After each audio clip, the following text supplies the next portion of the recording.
Assalamualaikum warahmatullahi wabarakatuh. Saya Ismail Aisyah dengan NIM 3211911047. Di sini saya akan berbagi materi mengenai konsep energi. Hal-hal yang akan saya jelaskan mencakup pengertian energi, contoh energi, bentuk energi, dan fungsi energi. Mari kita simak bersama. Nah, sebelumnya mari kita pahami terlebih dahulu mengenai konsep energi. Jadi misalnya, ketika orang-orang sudah makan, mereka akan kuat untuk melakukan suatu pekerjaan. Dan jika kita bandingkan dengan orang-orang yang belum makan, maka mereka akan merasa lemas seketika bekerja. Nah, hal ini karena makanan merupakan bentuk energi sebagai sumber tenaga seseorang untuk melakukan pekerjaan. Nah, selain manusia, tumbuhan pun juga sama, membutuhkan energi matahari untuk tumbuh dan berkembang.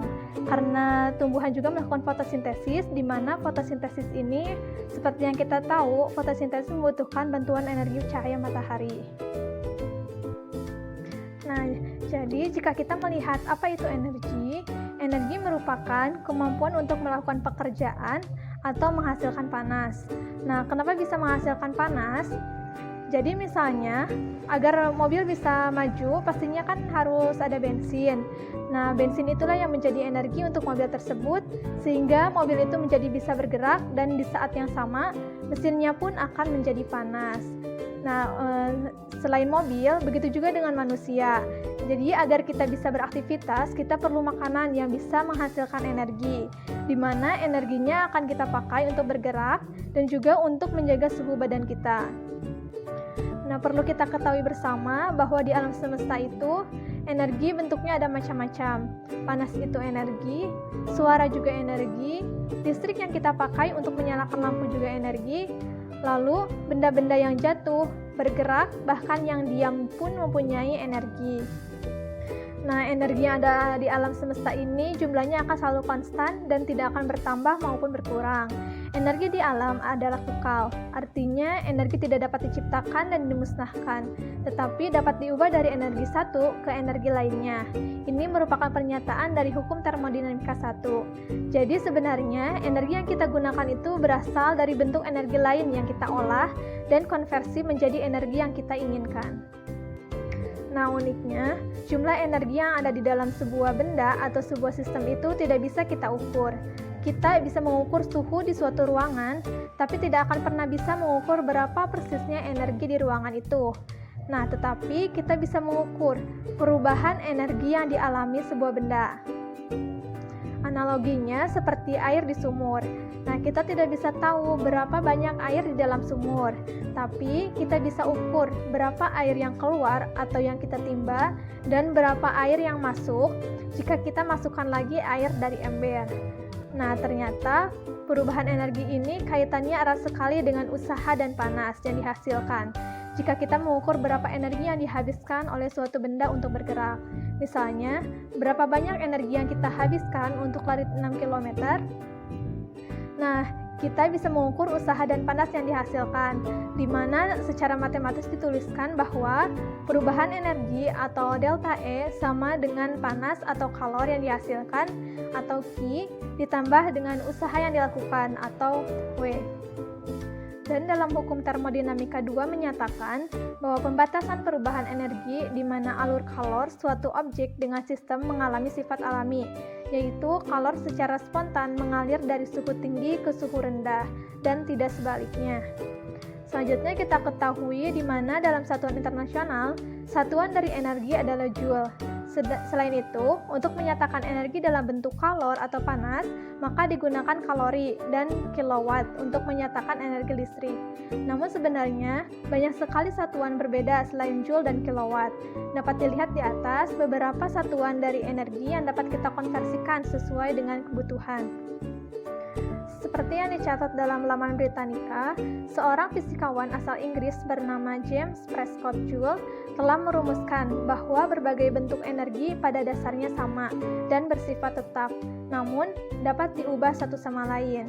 Nah, atas dasar rumusan inilah ia menggagas sebuah hukum yang menjadi pondasi dari teori fundamental fisika atau termodinamika, yakni hukum kekekalan energi menurut penelitian dan studi yang ia lakukan.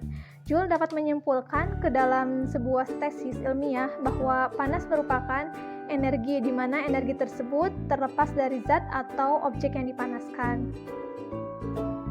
Nah, ada beberapa energi yang umum kita temukan di kehidupan sehari-hari. Yang pertama yaitu energi kinetik, di mana energi kinetik ini merupakan energi yang disebabkan oleh gerak suatu benda yang memiliki massa atau berat, sehingga semua benda yang bergerak dengan kecepatan tertentu akan memiliki energi kinetik. Sedangkan semua benda yang diam maka tidak akan memiliki energi kinetik.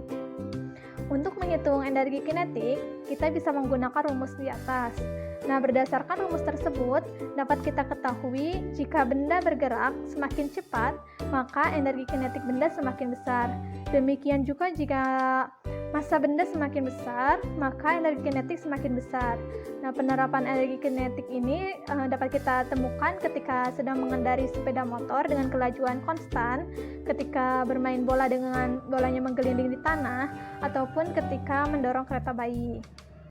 Selanjutnya ada energi potensial, di mana energi potensial ini merupakan energi yang tersimpan pada sebuah benda karena kedudukan atau posisi benda terhadap titik acuannya.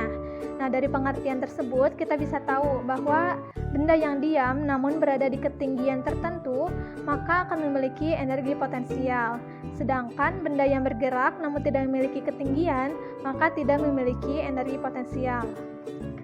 Nah, rumus untuk menghitung energi potensial dapat kita lihat dari rumusnya juga kita bisa tahu jika posisi suatu benda terhadap titik acuannya semakin tinggi, maka energi potensial gravitasinya juga semakin besar. Penerapan energi potensial ini bisa kita lihat ketika melihat buah yang tergantung di pohon ataupun PLTA mengubah energi potensial menjadi energi listrik. Lalu yang terakhir ada energi mekanik, di mana energi mekanik ini adalah energi total yang dimiliki oleh semua benda yang bergerak dengan kecepatan tertentu terhadap titik acuannya. Dari rumusnya juga kita bisa lihat bahwa jika energi potensial dan energi kinetik yang dimiliki suatu benda bernilai besar, maka energi mekaniknya juga semakin besar. Selanjutnya ada 3 sistem yang perlu kita ketahui bersama, yaitu sistem terbuka, sistem tertutup, dan sistem terisolasi. Mari kita bahas bersama.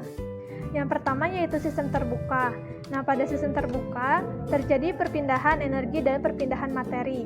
Artinya antara sistem dan lingkungan tidak terdapat batasan yang jelas, sehingga memungkinkan terjadinya perpindahan energi dan materi. Contohnya yaitu pada api unggun, energi panas yang ada pada sistem atau api unggun dapat dirasakan juga oleh kita yang duduk-duduk di pinggirnya atau lingkungan. Kemudian, materi pada api unggun tersebut seperti percikan api dan abu hasil pembakaran kayu juga bisa sampai ke tubuh kita karena tidak ada batas antara sistem dan lingkungan. Lalu yang kedua ada sistem tertutup. Pada sistem tertutup ini terjadi perpindahan energi, tetapi tidak terjadi perpindahan materi. Artinya antara sistem dan lingkungan terdapat batasan yang cukup jelas, sehingga tidak memungkinkan terjadinya perpindahan materi, tapi masih memungkinkan terjadinya perpindahan energi. Contohnya yaitu ketika memasak menggunakan panci tertutup. Energi panas dari kompor dapat berpindah menuju makanan yang ada dalam panci, tetapi makanan yang ada dalam panci tidak bisa berpindah karena berada dalam panci yang tertutup. Jadi batasan antara sistem dan lingkungannya yaitu tutup panci tersebut. Lalu yang terakhir yaitu sistem terisolasi. Nah, pada sistem terisolasi ini tidak terjadi perpindahan energi maupun perpindahan materi. Artinya antara sistem dan lingkungan terdapat batasan yang sangat jelas, sehingga tidak memungkinkan terjadinya perpindahan energi maupun materi. Contohnya yaitu air panas dalam termos. Batasan antara sistem dan lingkungannya yaitu termos yang tertutup rapat.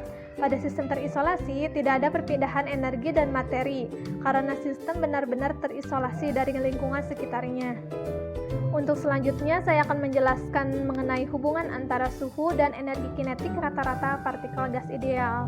Tentu kita mengetahui definisi dari suhu juga energi kinetik.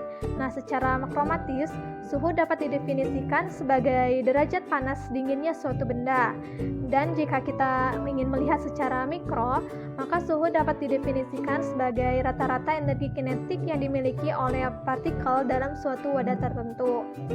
Nah, dari sini kita bisa simpulkan bahwa suhu sangat erat kaitannya dengan energi kinetik. Ketika suhu gas dalam wadah tertutup dipanaskan, maka partikel gas dalam wadah akan bergerak lebih cepat. Adanya kenaikan kecepatan menyebabkan energi kinetiknya juga menjadi lebih besar. Jadi, suhu adalah salah satu faktor penyebab partikel bergerak dalam suatu zat, sehingga partikel dikatakan memiliki energi kinetik partikel. Dengan menurunkan persamaan gas ideal, maka formulasi hubungan antara suhu dan energi kinetik dapat dituliskan seperti rumus di atas. Nah, formula di atas menunjukkan bahwa energi kinetik ini berbanding lurus dengan suhu. Nah, fungsi dari energi itu membantu makhluk hidup untuk beraktivitas. Jadi kesimpulannya, baik makhluk hidup maupun benda-benda sekitar kita dapat melakukan kerja apabila mempunyai energi yang cukup. Nah, energi tersebut didapatkan dari sumber energi. Makanan yang kita makan, baterai, dan bahan bakar merupakan contoh dari sumber energi. Sekian pemaparan materi mengenai konsep energi dari saya. Mohon maaf apabila ada kesalahan. Wassalamualaikum warahmatullahi wabarakatuh.